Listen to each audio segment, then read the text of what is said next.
পহেলা বৈশাখ তো বাঙালির হাজার বছরের ঐতিহ্য। অনেক ভালো লাগছে। সবার সাথে এই দিনটা উপভোগ করছি। অনেক গরম, তারপরেও এসে খুবই ভালো লাগছে।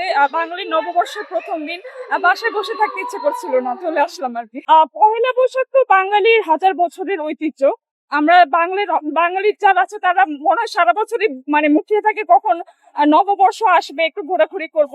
আমাদের ঐতিহ্যের শাড়ি, তারপরে বিভিন্ন গ্রামীণ যে ঐতিহ্য সেটাই ফুটিয়ে তোলা হয় নববর্ষে।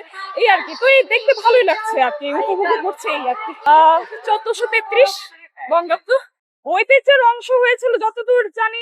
নববর্ষ যখন সাল গণনা শুরু হয় আকবরের সময় থেকে, সরি টু সে, তখন থেকে বাঙালিরা এটা অনুযায়ী তাদের দিনপঞ্জি ঠিক করেছে। তাদের বিভিন্ন উৎসব, বাঙালির উৎসব, সেগুলো মিলেই আর কি আস্তে আস্তে আমাদের নববর্ষটাকেই হচ্ছে মানে মুখ্য হিসেবে ধরা হয়েছে। তো মানে হাজার বছর যেটা, মানে হাজার বছর না সরি, মানে অনেক বছরের যেটা একটা ঐতিহ্য, সেটা থেকেই আমার বোন, আমার কাজিন বেলাকে সাথে নিয়ে এসে। হ্যাঁ হ্যাঁ হ্যাঁ, অনেক ভালো লাগছে। তাছাড়া আমি ঢাকা ইউনিভার্সিটির স্টুডেন্ট, তো একটু পরে আবার ফ্রেন্ডদের সাথেও ঘুরবো, এই আর কি। সারাদিনই সবার সাথে ঘোরা হবে। Thank you. শুভ নববর্ষ।